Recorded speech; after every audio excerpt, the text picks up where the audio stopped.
আসসালামু আলাইকুম, সবাই কেমন আছেন? আশা করি ভালো আছেন। এটা হচ্ছে ঝটপট খাবার, ডিম ভাজি। এমন একটা খাবার, মানে খেতে অনেক মজা। ভাজি এটা করতেও অনেক সোজা, এটাতে তেমন কোনো ঝামেলা নাই। রান্না করতে তো ধরেন অনেক কিছু করতে হয়। এখানে শুধু আপনি পেঁয়াজটা কাটলেন, পরিষ্কার করে কাঁচামরিচগুলো পরিষ্কার করে কাটলেন, কাটার পরে যে হালকা মশলা মরিচ দিলেন, মরিচ হলুদ দিয়ে মেখে লবণ দিয়ে তারপর তেলের মধ্যে দিয়ে মানে এরকম করে দিলেন। দেওয়ার পরে উল্টাই লাল লাল করে ভেজে ইয়ে করে ফেললেন। উল্টানোও সোজা, এভাবেই আমরা খাই।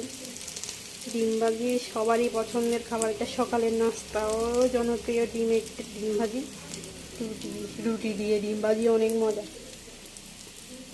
আমার এখনই জল চলে আসতেছে।